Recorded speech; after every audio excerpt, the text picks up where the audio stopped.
Hi, I'm Jackie Tantillo, and this is Should Have Listened to My Mother. The definition of narcissism, excessive interest in or admiration of oneself and one's physical appearance, or a narcissist, a person who has an excessive interest in or admiration of themselves.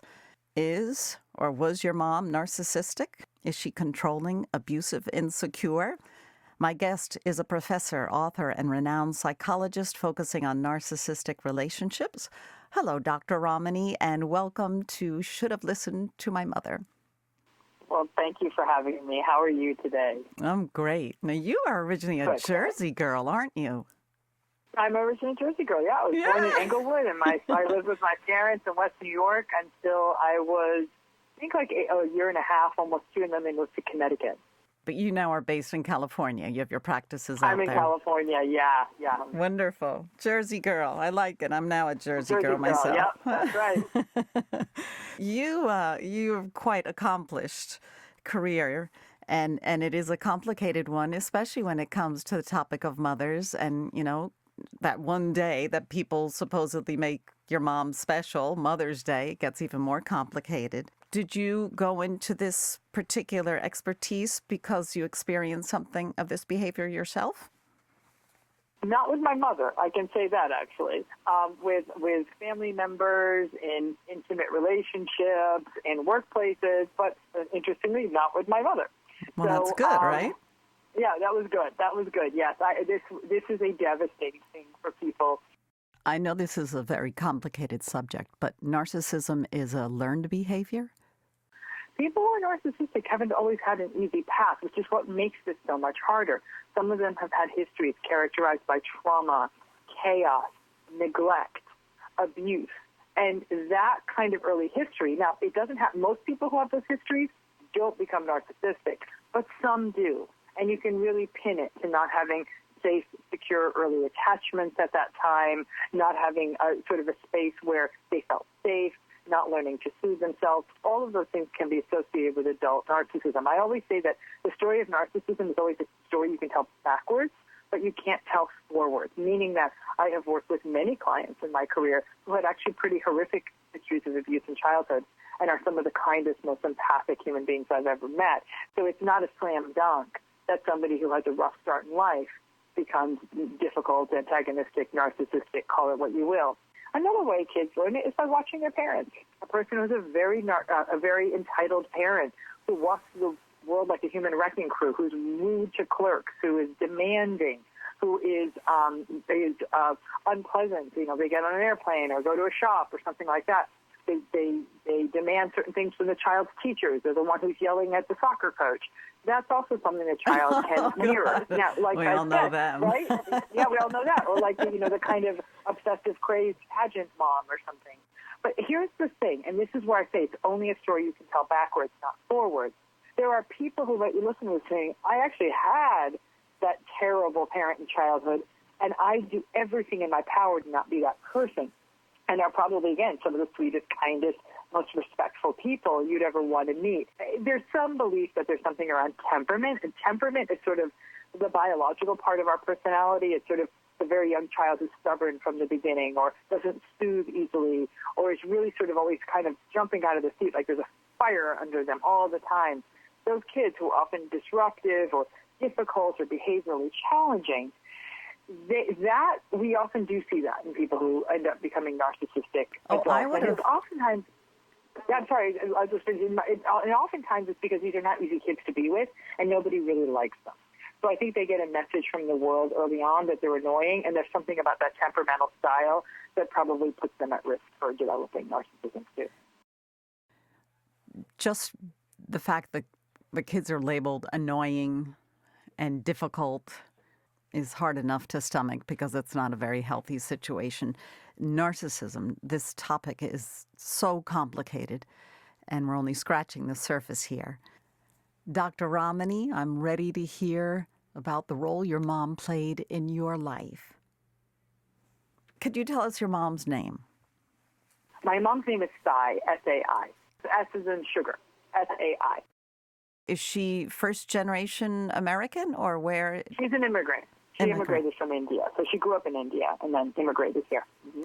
And your dad or your fathers, they met when they were in India and then, or did they meet here in America? It was an arranged, my dad was already in the States and went back. It was an arranged marriage and then was introduced to her and they married. And how old was your mom when she got married? 17. Wow. Did she have any words of wisdom for you, or did she expect you to follow the traditional Indian culture as far as relationships were concerned? Where my mother was exquisitely courageous is that when she recognized she has a daughter, she knew that I would probably have more opportunities in the United States. And it was at a time when they could have, I'm just drinking something I don't want to cough, sorry. It was at a time when definitely I would have had more opportunities here. And so they raised us here, which hasn't been one of the hardest decisions she ever made because she actually came from a very close-knit, loving family in India. She would have had much, much more support. Here she was in a world where she had no friends, didn't know anyone. Mercifully, her English was very good. I don't know how she did it. I mean, when I have a 17-year-old daughter, I have a daughter in her 20s, I think of them going off to another country in a marriage and having to figure it all out with no way to call, because back then you couldn't make, what we used to call transatlantic phone calls. You couldn't call. You'd have to send these things called cables that would take a little while to get to the destination. So, she made a decision of, she became very voiceless, right? And I think her attitude was, we're going to raise our kids in this country. We don't know the customs of this country, but we're going to have to trust our kids to learn them and figure them out because it's not realistic for us to straddle both of these worlds at the same time. And so she let us figure it out, and that could not have been easy because it was all new. She didn't know what it was. I mean, I do credit her with everything I've become in that way because it's a patriarchal culture. Men are it is quite challenging in marriages in India for many times. And I'm not saying this is not difficult women. There's plenty. Also, it's a big country. But, in that way, she really almost had to very quietly be strong and raise strong daughters. I have a sister. And, so we talked about that. And, she did not want her child getting married so young. She wanted me to finish my education. She wanted me to become more financially autonomous. All of the things that, we think nothing of here. She just didn't know what that path forward was. So it really was left to me and my sister in her life, but to me to sort of figure it out. So there was no guidance. So the way I look at how children are handheld now in adolescence, like every decision made, I kind of had to figure it out my own, which probably wasn't a bad thing. And definitely tested my grit, my resilience, all of that. But, so we talked about it, and she just sort of decided it's not what she wanted for us. And so she really let us kind of guide our own destiny. But education was important, a good education. It was the only path forward.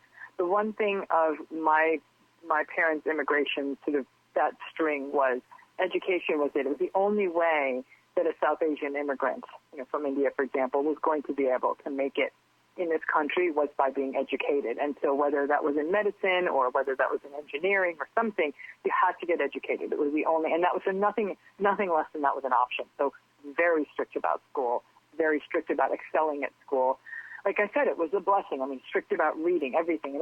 And my mother was a massive reader, so she brought in me a love of reading and a love of all things academic, and she was very interested in a variety of topics. And so, it was in that way, the conversations we'd have and all of that, she was very wise. And so, but education was everything. And she saw it as the only way forward for a woman. My mother actually went on after I was born and while she was pregnant with my sister, still trying to run a household in this world where she didn't really belong. She managed to get a master's degree here in the United States. And then went on to do some, in economics, actually. Wonderful. And she went on to do some teaching at the university level, and then she went on to have a nice career at Yale University, working in a variety of administrative and managerial positions. So, it's quite remarkable how, like I said, literally with, no base to start from, built a house, and kind of taught us to do the same. But education, it was a non-negotiable because for all Indian immigrants of that era, it was the only path forward. It was the only way, because we didn't have, for example, inherited wealth. We didn't have family businesses you could pass on. None of that existed. We had to find some way to hold, to have that toehold in the society, and that's what it was going to be. It was a racial thing too, though, right? She was concerned. Very much so. Yeah. Yeah, it was, because she thought both my parents, but my mother much more. She said, no one in this society is going to ever respect you. They don't want us here. And the only way you're ever going to get an ounce of respect is to have a title in front of your name. And they're like, that's why they wanted me. I ended up getting a PhD. I think they would have preferred I went to med school. But she said, at least then they have to address you in a way that commands some level of respect. Because she was very clear. She's like, nobody wants us here. And so we're going to have to, you're going to have to find a way to garner that respect somehow. And that's why education was pushed at some level. It was the one thing that couldn't be taken away. So did she start this conversation when you were very young or when you were a teenager? Very young. Very young. I was about 5 years old. Wow. So it's just innate in you. So were you ever sneaking out your bedroom window at night going to a party? Nope, never, ever. Didn't drink my first drink till I was 21. So, and even then, not so much. But no, none of that. Like, I think my sister's a bit more of a handful, but I do think for me, I was so aware of the level of sacrifice. And there's not a day that doesn't go by. Many times people say, why do you work so hard? Why are you doing this? And I said, you know what I think it is? I think it's a grudge match between me and the world for every generation of women before me, and there's probably thousands of them who didn't have any opportunity. So to me, I feel like at some level I'm attempting to vindicate all of that, especially for my mother, who would have had a very robust career had she not gotten hamstrung by things like marriage. So I think it's very much an homage to every woman who ever came before me in my family, that failure wasn't an option, and I had to do good. I had to make change in the world. So that was, I was definitely raised with that, and it was clear to me I had freedom, she didn't. So I can't throw it away. Yeah, throw these away. Yeah, it's an honor and a privilege. Mm-hmm. Yeah, very much so. Yeah. And what kind of role did your maternal grandmother play in your life? Was she ever able to come over and live with you guys, or? For short periods of time, they were. There was definitely. It was a little bit easier at that time, with the policy in the United States for her to come and spend some time with my grandfather, and she would come from time to time. She, if anything, bless mine. I'm looking up to the skies as I say this. I'm sorry. We call Mama, the maternal grandmother, was called Mama. She was probably a bit of a narcissist, to be honest with you. She was a pistol. She was a real pistol. Tough as nails, smart as could be. And my mother said this. She said, had she come up in a different world, she would have been a formidable businesswoman. She would have been like that person who just sort of, like the ultimate leader. She had all of that in her. I could see her fierceness. I remember going to the marketplace stalls in India with her as a child and watching her bargain the folks down like on all kinds of things. And it would get heated, and clearly she'd get her price, and that's how she was with everything. And even years later as an adult, I'd go to India, and she would sometimes travel, with us. And she would always like, oh, they're ripping you off. They know you're American. And she's like, you go hide in the car. I'm going to go bargain this. So she was that person. And to this day, when I bargain for anything, I feel her. I wish I was as good a negotiator as her. In her, I saw the absolute potency of a person who got completely thwarted by the system. She was incredibly smart. She was born ahead of the time. My mom's smart, yeah. She was born ahead of a time, and so, she was a pistol. And in fact, one of my daughters now really reminds me of her, like a real pistol. And so the last time actually was, and from her I got an interesting life lesson. There was a family wedding back in 2014, maybe end of 2014 into 15. And, I knew she was getting older, and it was a real stretch for me, but I went to India and saw her and had a wonderful time with her. She died about 6 weeks later. So I felt so fortunate to have had that time as an adult to, not, sort of in that in-between zone when you're young and you don't quite appreciate it. But and that only reinforced for me, once again, somebody who lost voice and lost their power. But like I said, she was a handful. She was not an easy woman. And if you talk to my mother about her, she'll say, oh, no, not an easy woman. And so But I remember watching, one of my strong childhood memories is going to the bazaar, we called it in India, and watching her bargain, and really, and not quite clear what the heck was going on, but, and really missing her when I wasn't with her. So, yeah, and I didn't get to see her that often. Oh, my gosh. Was your mom, did she do the antithesis of your grandmother when it came to raising her daughters? So my grandmother was extremely conservative in how she raised her daughters. Part of it was safety. This idea that in Indian society, so my mom was growing up, it was like the 50s, I guess 50s into the 60s. It was not always safe for women. It's still not very safe for women, but it's definitely not then. And after the British left, and India became an independent country, then it caused chaos in the economy there. And my mother's family really struggled financially, really struggled. Like, it was awful. And at the time then, in some ways, a daughter, is a financial liability. It's one more mouth to feed. So if you can marry them off, then you've pulled them off. You've gotten rid of them. Your success. And that, sadly, they had to, so my mom got married too young. My mother had actually gotten into medical school. She was one of the top students in that region of India. She got into med school, and she had to give up all of that to get married. So, like I said, no. I've got a really, really big monkey on my back. There's no two ways. It's funny you're pulling these stories out of me. I haven't thought about it, but so she had all that ahead of her and had to cancel all of her dreams to do this thing, in essence, in the service and duty of her family. So her family, could, again, also have, it creates better position in society when daughters were, at that time in history, when daughters were marrying, and, it's almost like mergers, if you will. And then go to the United States was a really, really big deal. And I think huge success, right, for your daughter to go and live in the United States. Huge. And my mother's family darn near went broke trying to get the money together for that airplane ticket. So it really is, I think when we talk about immigration, we talk about these vast numbers, but we don't talk about these extraordinary individual stories, which every immigrant has.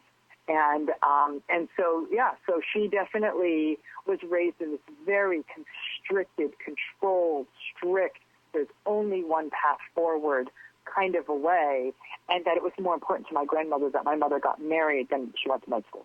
Well, they had to put food on the table, right? They had to put food on the table, yeah. Mm-hmm. And honor, the honor. Mm-hmm. Yeah, the honor, yeah. So, did your mother love your dad? Does she love your father? That's a 17. Big question. I'm going to give the watered down version in case people listen and people know me. It's complicated. It's complicated. They make it work. The construct. They've been married for coming on to, this is going to be 60 years, more than 60 years. So it's been it's a complicated, 60 years. And wow. It's a complicated question because the construct of marriage is very, very different. I have met people in arranged marriages who it was a home run. They, it's sort of arranged-ish. In my parents' case, it was arranged, no-ish. And I don't know. I don't, certainly nothing, I wouldn't call it romantic love. I think it's companionate love. I think that they, have each other's backs as two people who've lived together for 60 years would. But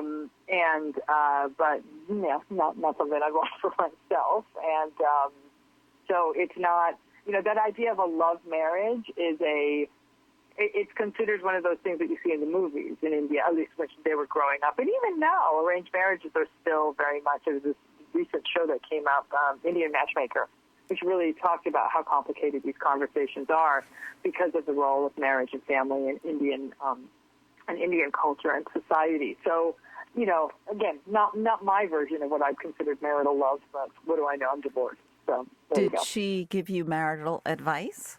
Not really. She gave it to me after the fact when she said, this is where I dropped the ball. There was a lot of pressure, even when I was growing up, for them to ensure I got married. If I didn't, it would sort of be a bad look.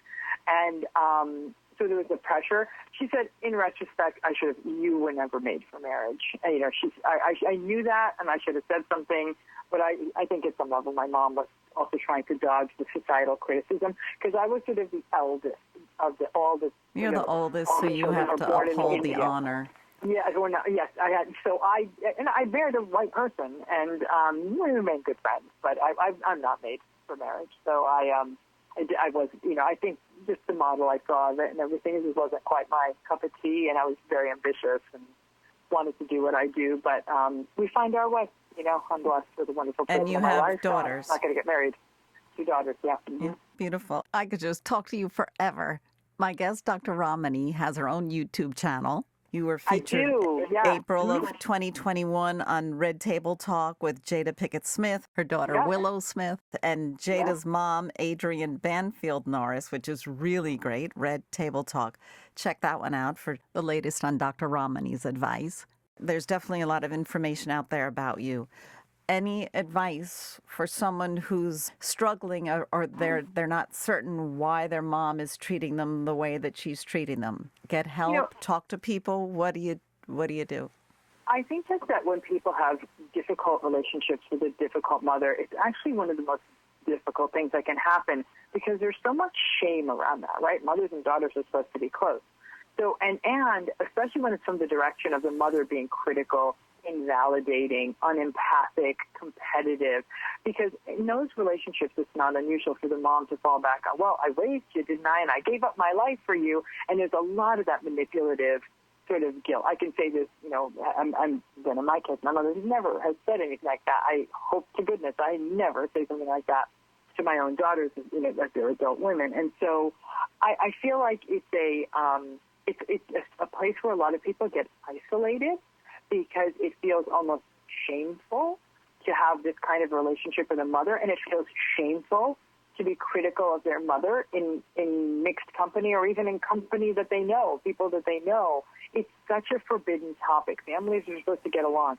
People are supposed to worship their mothers. And yet, every day, I hear the stories of so many people who had the most toxic relationships with their mothers, and this shapes them.